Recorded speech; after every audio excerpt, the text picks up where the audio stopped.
හොඳයි මම හිතන්නේ පාඨකයන්ට ගොඩාක් අයට මේ දෙවනි පොතේ සෑහෙන හිඟයක් තිබ්බා. මේ අවුරුදු 6ෙම පළවෙනි පොත මම හිතන්නේ අපි පළවෙනි පොත ගිය පාර 5000ක් විතර. ඒවා දෙවනි පොත 3000 කියුවේ. එතකොට පළවෙනි පොත කියවපු 2000ක් විතර දෙවනි පොත හොයමින් හිටියා. මේගොල්ලන්ට ටිකක් වැඩිපුර මේ පාර ගැහුවා නේද? ඔව් අනිවාර්යයෙන්.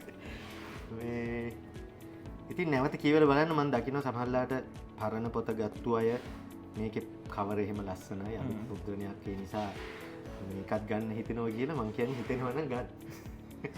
සුලන නුඹ සහ මම මීට වසර ගණනාවකට කලින් කියවපු උදවිය දැන් සමහර විට මම සමානය එකත් කතා කළේ දරුවෝ ඉන්න අම්මලා වෙන්න පුළුවන් තාත්තලා වෙන්නත් පුළුවන්. හැබැයි ඒ කාලේ තිබ්බ අතීත මතකයන් තුළ සෑහෙන පිරිසක් තාමත් ජීවත් වෙනවා ඒ ආදරය ගැන සිහිපත් කරගෙන. අපි දකින ඔයගලගේ කමෙන්ට්ස් වල ඒ බොහොමයක් අදහස් තියෙනවා. ඇත්තටම ඒ කාලේ මේ කතාව එච්චර මිනිස්සුන්ගේ හිතට යන්න ඔයා හිතන විදියට මොකක්ද ඇත්තටම බලපෑවේ?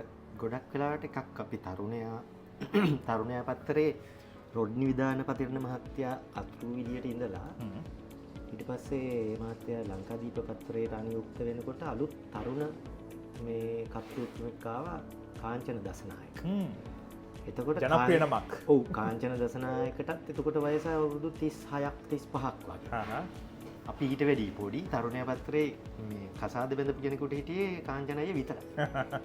එතකොට අපේ හැමෝගෙම ටාගට් හැමෝගෙම තරුණ කාලේ ඉඳන් අපි හැමෝම තරුණයා පත්‍රේ පරිසමාප්තාර්ථයෙන්ම තාරුණ්‍යයට ටාගට් කළා.